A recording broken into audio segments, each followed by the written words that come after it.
एक बार की बात है। एक लड़का था। उसका नाम सबल था, जो नगर में रहता था। वह अपने जीवन से बहुत निराश था। उनकी निराशा का कारण यह था कि वह अब तक अपने जीवन में कुछ नहीं कर रहा था। उसके माता पिता उसे ताने मारते थे कि आपके सभी मित्र कुछ न कुछ कर रहे हैं, लेकिन आप अभी भी घर बैठे हैं। दोस्तों के बीच भी अक्सर उनका मजाक उड़ाया जाता था। वह कहीं जाता तो लोग उससे पूछते कि आप क्या कर रहे हैं। उसे यह बताने में भी शर्म आ रही थी। वह जब कुछ नहीं कर रहा था। धीरे धीरे उसने रिश्तेदारों से मिलना जुलना कम कर दिया और लोगों से मिलना भी बंद कर दिया। वह ज्यादातर समय घर पर ही रहता है। वह अकेला रोता है और भगवान को कोसता है और अपनी किस्मत को दोष देता है। अब उसे अपना जीवन बोझ लगने लगा था। कभी कभी वह सोचता कि कब वह कुछ करने के योग्य बनेगा, और फिर वह सोचता कि जिंदा रहने से अच्छा मर जाना है। एक दिन वह अपने नगर की एक गली से गुजर रहा था। तभी उसने देखा कि एक उपदेशक दुओं और परेशानियों पर उपदेश दे रहा है। वह भी उसी भीड़ में सबसे पीछे बैठ गया और गुरु के प्रवचन सुनने लगा। उपदेशक कह रहा था, दुख एक शिक्षक की तरह है, जो हमें जीवन की सच्चाई दिखाता है और हमें जीने का सही तरीका सिखाता है। आप चाहें तो जिंदगी जीना भी सीख सकते हैं।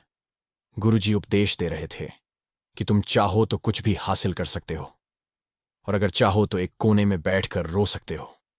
इन सभी बातों को सबल ध्यान से सुन रहा था, लेकिन शिक्षक की यह बातें पसंद नहीं आई।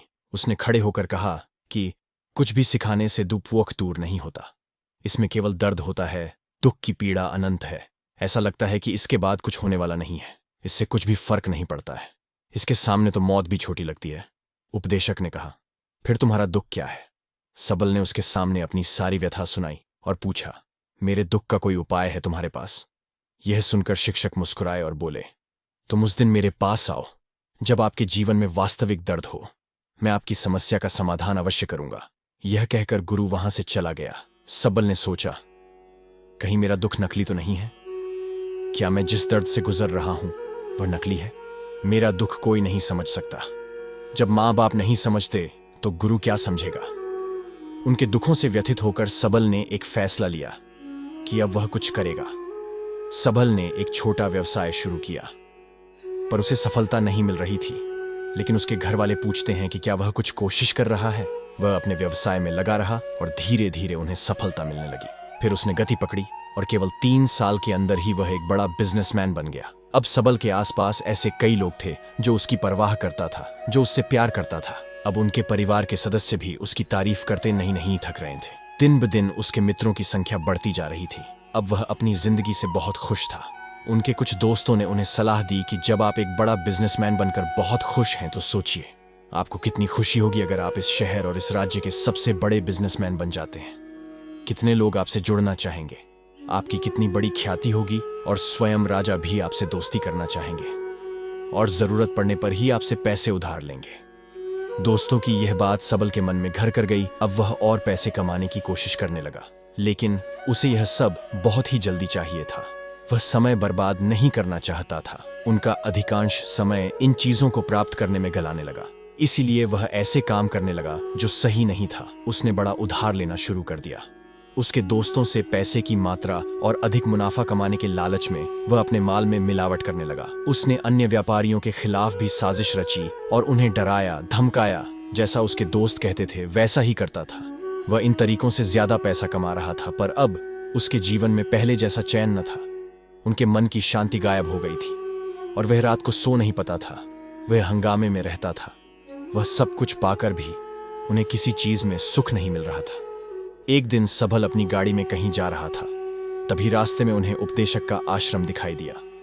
वह रुका और गुरु के पास जाकर बोला, संत, आपने मुझे मेरे पास आने के लिए कहा था जब मेरे जीवन में सच्चा दुख आता है। अब मैं बहुत दुखी हूं कि मेरी नींद हराम हो गई है। मुझे कहीं भी शांति नहीं मिल रही है। इस प्रकार सबल ने अपनी सारी समस्याएं गुरु को बता दी। गुरु ने कहा, जब तुम पहली बार मुझसे मिलने आए थे तब भी तुम किसी दुख में थे। आपने उस दर्द से क्या सीखा? सबल ने कहा कि सिर्फ सोचने और चिंता करने से कुछ नहीं होता। आपकी दृष्टि को सच करने के लिए यह कार्रवाई करता है, और सिर्फ काम करने से कुछ नहीं होता, परिणाम भी मिलना चाहिए। जब आपको लगता है कि आपका लक्ष्य हासिल नहीं होने वाला, तब राह में चाहे कितनी भी मुश्किलें आ जाएं, मन कितना भी निराश क्यों ना हो, कितना भी लगता हो कि अब कुछ नहीं होने वाला है, तभी विश्वास करें, मैं जो भी कर रहा हूं उसमें अवश्य सफल होऊंगा। लोग केवल सफल लोगों का सम्मान करते हैं।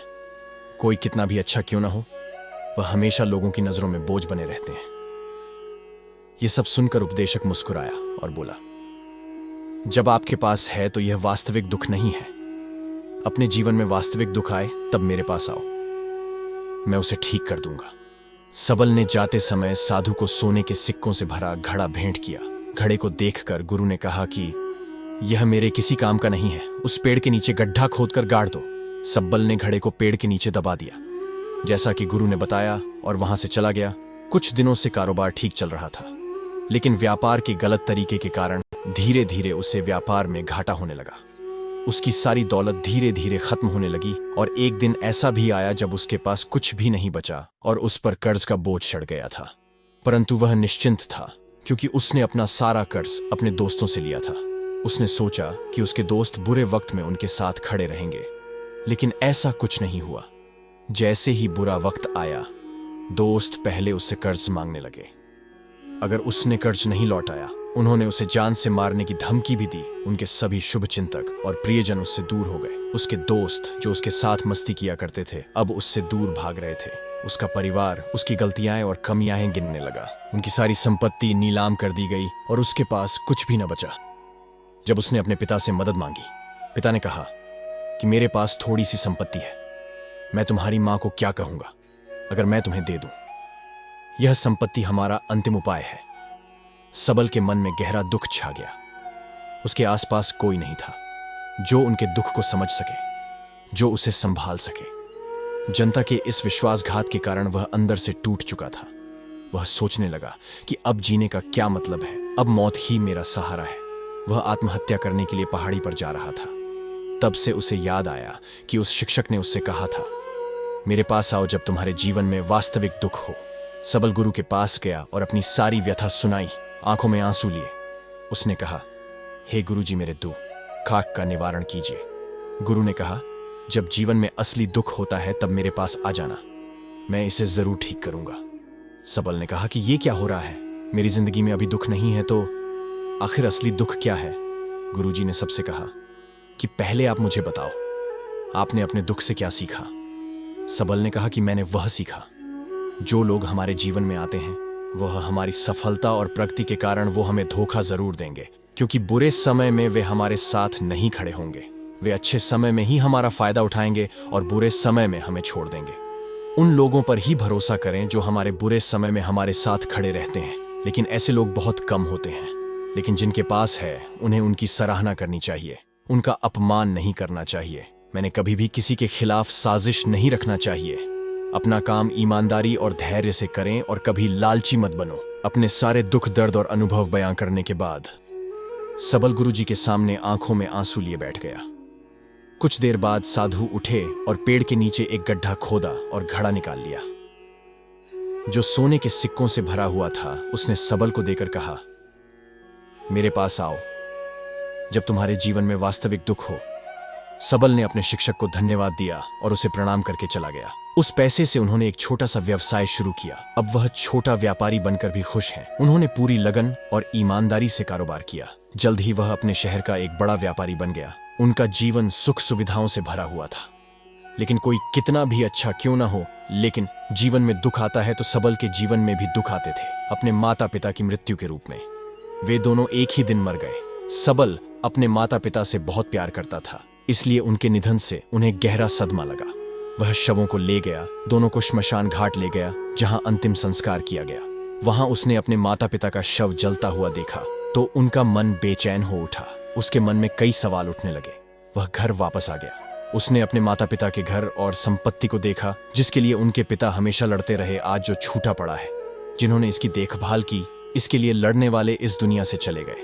उसके पिता ने जो कुछ कमाया वह सब यहीं रह गया। एक दिन पहले तक उसके पिता मारपीट करते थे किसी के साथ उसकी संपत्ति के लिए। आज वो खुद इस दुनिया से चले गए। उसका मन ऐसे अनेक विचारों के बवंडर में था। वह अंदर से अकेला और डरा हुआ महसूस कर रहा था। वह खाली महसूस कर रहा था। उसे लगा कि कुछ है, वह समझ नहीं सका। इसलिए वह गुरु के पास गया। उसे देखकर गुरुजी ने कहा, क्या जीवन में कोई दुख है? सबल ने कहा, वैसे तो जीवन में कोई दुख नहीं है, सब कुछ अच्छा चल रहा है, लेकिन आज मेरे माता पिता का देहांत हो गया है। मैं इस घटना से बेहद दुखी और परेशान हूं। गुरुजी ने कहा, इसमें दुखी होने की क्या बात है? एक दिन सबके अपनों को मरना है, कोई न कभी जिया है और न कभी रहेगा। एक दिन तुझे भी मरना है, शायद तुम कल ही मर जाओगे या आप आज भी मर सकते हो। सबल ने कहा, क्या कह रहे हो गुरुजी? मैं भी मर जाऊंगा, लेकिन मैं अभी जवान हूं। गुरु ने कहा कि सब जी रहे हैं इस भ्रम में कि मृत्यु केवल दूसरों को आती है, बड़ों के पास ही आती है, लेकिन जवान और बूढ़े मर जाते हैं, बच्चे मर जाते हैं। मौत का उम्र से कोई लेना देना नहीं है, ये सभी को प्रभावित करता है। गुरुजी की ये बातें सबल के मन में घर कर गईं और वह चुपचाप चला गया, लेकिन उसका मन अभी भी बेचैन था। वह खाली महसूस कर रहा था। वह सारा दिन अपने बारे में ही सोचता रहा कि वह कौन है, वह इस दुनिया में क्यों आया है, क्या जीवन का लक्ष्य केवल चीजों को खाना और मरना है? ऐसे कई सवाल उसके दिमाग में लगातार उठ रहे थे, लेकिन उन्हें अपने किसी भी सवाल का जवाब नहीं मिल रहा था और उसका दुख दिन ब दिन बढ़ता ही जा रहा था। इसलिए कुछ दिन बाद वह फिर से गुरुजी के पास पहुंचा और बोला, हे स्वामी, मैं बहुत दुखी हूं, क्योंकि मैं यह नहीं जान पा रहा हूं कि मैं कौन हूं और मैं इस दुनिया में क्यों आया। यह सुनकर गुरुजी मुस्कुराए और बोले, आज आपके जीवन में पहली बार सच्चा दुख उत्पन्न हो गया है। यह वास्तव में दुख कहलाने के लायक है। हम नहीं जानते कि हम कौन हैं, हम क्यों आए हैं, क्या करें, कैसे करें। सबल ने अपने गुरु से कहा कि उसकी दुर्दशा दूर करो। गुरु ने कहा कि हम सभी इंसान हैं, जीवन भर संग्रह करते रहते। सबल ने कहा कि सभी इंसान जीवन भर धन, सम्मान, परिवार, प्रतिष्ठा, मित्र, शत्रु आदि जमा करता है। गुरु ने पूछा, क्या हम एकत्रित की गई चीजों में से कुछ भी अपने साथ ले जा सकते हैं? सबल ने कहा, कोई भी इंसान अपने साथ कुछ भी नहीं ले जा सकता, वह सिर्फ अकेला ही जाता है। मेरे माता पिता भी अपने साथ कुछ भी नहीं लेकर गए, सब कुछ धन संपत्ति वैभव सब कुछ यहां पर छोड़कर गए। गुरुजी ने कहा, अब मेरी बात ध्यान से सुनो। इस संसार में हमें जो संग्रह करना चाहिए वह हम नहीं करते। चीजें हमारे सामने होती हैं, लेकिन हम उन्हें देखने की कोशिश नहीं करते। हमें इस दुनिया में जो कुछ भी इकट्ठा करना है वह हम खुद हैं। हमें खुद को जुटाना होगा ताकि जब हम मरें तो हम एकजुट हो सकें, और खुद को पहचानने में सक्षम होने के लिए हम अंदर बंटे हुए हैं।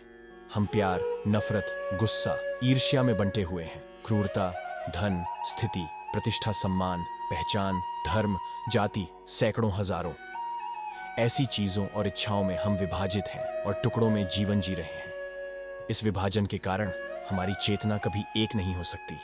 हमारी चेतना शक्ति बिखरी हुई है, इसलिए हमारे पास इतना समय नहीं है, इतनी ऊर्जा नहीं कि हम मुड़ सकते हैं और अपने भीतर देख सकते हैं। वास्तव में धन, सम्मान और सुविधाओं का अभाव लोग इसे दुख समझते हैं और जीवन भर के लिए जो दुख कहकर रोते रहते। इसलिए इन सब से परे, यदि आप अपने दुखों का अंतिम समाधान चाहते हैं तो सबसे पहले खुद को समेटो। इस दुनिया से अपनी ऊर्जा वापस ले लो और इकट्ठा करो। अपने आप पर ध्यान केंद्रित करो, स्वयं पर ध्यान दो। अपने मृत्यु से पहले अपने आप को जानने की कोशिश करो, बिखरो मत। सबल ने कहा, तो गुरुजी, क्या हम इस संसार को छोड़ दें? हमारी सभी इच्छाओं को मार देना चाहिए। किसी से प्रेम नहीं करना चाहिए, धन संग्रह नहीं करना चाहिए, सम्मान की आशा छोड़ देनी चाहिए। गुरु ने कहा कि भावनाओं और इच्छाओं से भरे हुए मनुष्य में से निकल आओ। जैसे कोई पत्थर पहाड़ से गिरे जिस पर पर्वत का कोई वश नहीं है सिवाय देखने के, परेशान होना और कुछ खोना, वैसे ही बिखरे हुए मनुष्य की इच्छाएं बेकाबू और दर्दनाक हैं। उसका अनियंत्रित मन इच्छा करता रहता है और कल्पना करता रहता है, और यह दुख देता है। लेकिन जब एक व्यक्ति अपने मन को एकत्र करता है तो वह जो कुछ भी करता है वह उसके नियंत्रण में होता है। फिर उसकी इच्छा से इच्छाएं भी उत्पन्न होती हैं। सबल ने कहा कि आपने मेरे असली दुख का समाधान कर दिया। आपका बहुत बहुत धन्यवाद। अब से मैं खुद को समेटने, खुद को तराशने की कोशिश करूंगा। गुरुजी ने कहा कि मानव शरीर में बहुत ऊर्जा और शक्ति है, लेकिन यह फालतू के कामों में बटा हुआ है, बेकार की बातों में लगा हुआ है। ये एक बहुत ही शक्तिशाली मशीन की तरह है। एक बच्चे के हाथ में रखा जा रहा है और वह बिना सोचे समझे अपनी शक्ति बर्बाद कर रहा है, और बिना किसी नियंत्रण के। इसीलिए इस शक्ति पर ध्यान दें, अपनी चेतना से इसे इकट्ठा करें। सबल को अपने प्रश्नों का उत्तर मिल गया। उसने अपने गुरु का शुक्रिया अदा किया और चुपचाप चला गया। दोस्तों, उम्मीद है आपको ये कहानी पसंद आई होगी। अगर आपको ये कहानी पसंद आई हो तो अपने दोस्तों और परिवार के साथ जरूर शेयर करें।